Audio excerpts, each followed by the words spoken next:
सत्येंद्र पर आपका हार्दिक अभिनंदन है। आप लोग राष्ट्रपति से संबंधित निर्वाचन प्रक्रिया को जानने वाले हैं। मैं राष्ट्रपति की जानकारी के साथ इस प्रक्रिया को आगे बढ़ाने का प्रयास करूंगा। आप लोग इस पूरे वीडियो को अंत तक देखेंगे। हम लोग राष्ट्रपति से संबंधित जानकारी को आगे बढ़ाते हैं। मैं एक कोड के माध्यम से आप लोगों को राष्ट्रपति से संबंधित जानकारी शेयर कर रहा हूं और ये कोड भोजपुरी टोन से समाहित है, आपको अच्छा लगेगा। 52 में राष्ट्रपति 52 में राष्ट्रपति 52 का मतलब होता है हैं। 52 में राष्ट्रपति हैं। राष्ट्रपति का पद जो है वो आर्टिकल 52 में है।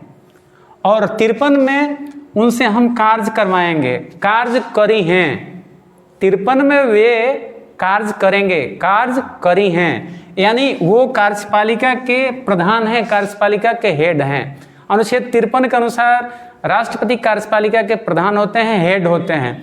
54 में निर्वाचक मंडल के द्वारा, 54 जो है वो इलेक्टोरल कॉलेज है, निर्वाचक मंडल है। तो 54 अनुच्छेद 54 में निर्वाचक मंडल के द्वारा उनका 55 में चुनाव होगा।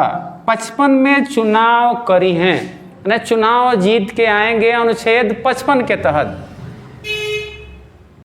राष्ट्रपति के चुनाव में जो निर्वाचक मंडल है अनुच्छेद 54 में है। निर्वाचक मंडल के अंतर्गत लोकसभा, राज्यसभा और विधानसभा के सभी निर्वाचित प्रतिनिधियों को सम्मिलित किया जाता है। लोकसभा के प्रतिनिधियों की संख्या 543 है, वहीं राज्यसभा के प्रतिनिधियों की संख्या 233 है, संपूर्ण सांसदों की संख्या 776 है। वहीं राज्यों के विधायकों की संख्या 4120 है।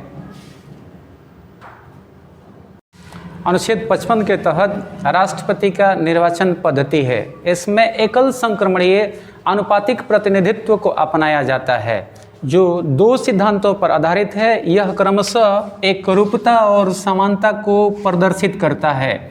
एकरूपता से आशय है विधायक का मत मूल्य जनसंख्या के आधार पर आधारित होगा। राज्य की जनसंख्या बटा में विधायकों की संख्या के आधार पर निर्धारित किया जाएगा। वहीं संपूर्ण समानता स्थापित करने का प्रयास किया जाएगा। केंद्र और राज्य के मत मूल्य में समानता लाई जाएगी। सभी राज्यों का मत मूल्य बराबर, लोकसभा और राज्यसभा के निर्वाचित प्रतिनिधियों का मत मूल्य बराबर होना चाहिए। 55 के तहत जो निर्वाचन की रीति है उसको समझने का प्रयास करेंगे। इसमें विधायकों का मत मूल्य और सांसदों का मत मूल्य निकाला जाता है। विधायकों का मत मूल्य निकालने के लिए राज्य की संपूर्ण जनसंख्या से राज्य के विधायकों की संख्या में भाग लगाते हैं। उसके पश्चात 1000 से भाग देते हैं। अगर शेष 500 से अधिक आता है तो भागफल में 1 जोड़ दिया जाता है। उत्तर प्रदेश में एक विधायक का मत मूल्य सर्वाधिक है, जो 208 है। वहीं सिक्किम में विधायकों का मत मूल्य सबसे कम है, जो 7 है। यह 1971 की जनगणना पर आधारित है और यह 1974 से राष्ट्रपति के चुनाव में आजमाया जा रहा है, जो 2026 तक रहेगा। वहीं सांसदों का मत मूल्य निकालने के लिए सभी राज्यों के विधायकों का मत मूल्य बटा में सांसद जो निर्वाचित हुए हैं उनकी संख्या जो 776 है से भाग लगाते हैं। अगर शेष 0.5 से अधिक आता है तो भागफल में 1 जोड़ दिया जाता है। एक सांसद का मत मूल्य 708 है, यानी 776 से 708 मल्टीप्लाई करेंगे और जो आएगा वहीं सभी सांसद सदस्यों का मत मूल्य होगा। सांसद और विधायकों का मत मूल्य निकालने के पश्चात सभी राज्यों के विधायकों का मत मूल्य होता है 5,49,474। वहीं सांसदों का मत मूल्य होता है 5,49,408।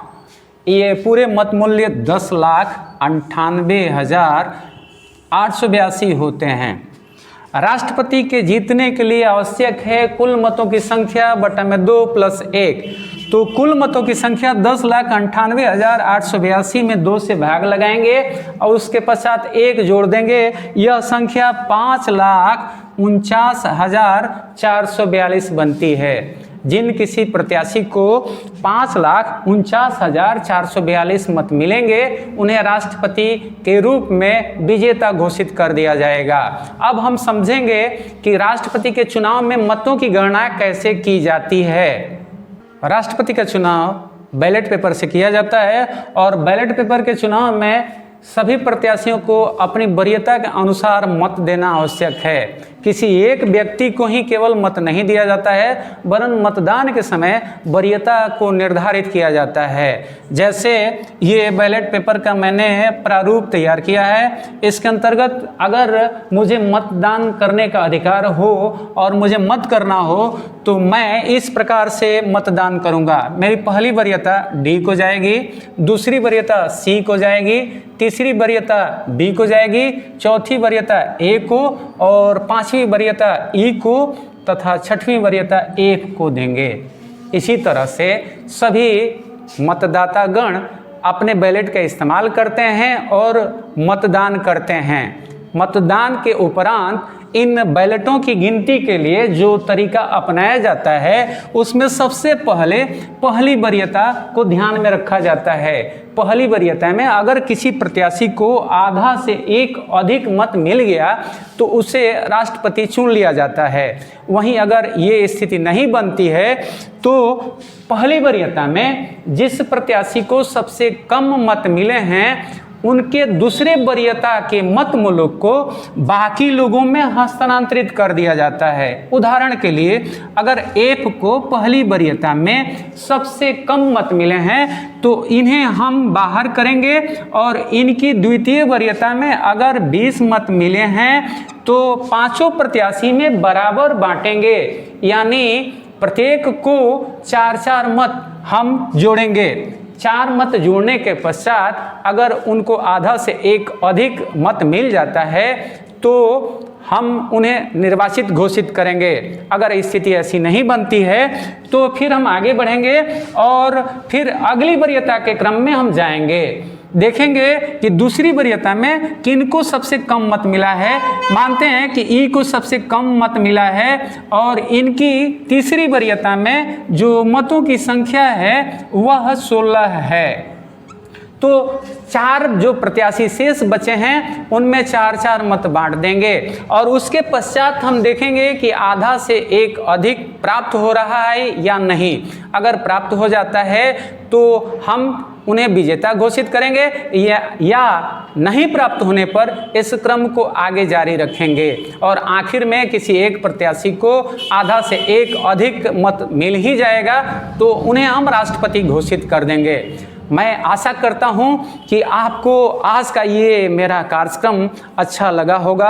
आप मेरे चैनल को लाइक, शेयर, सब्सक्राइब करें। आप सब वीडियो को देखें, इसके लिए आभार और अपनी प्रतिक्रिया अवश्य दें। जय हिंद।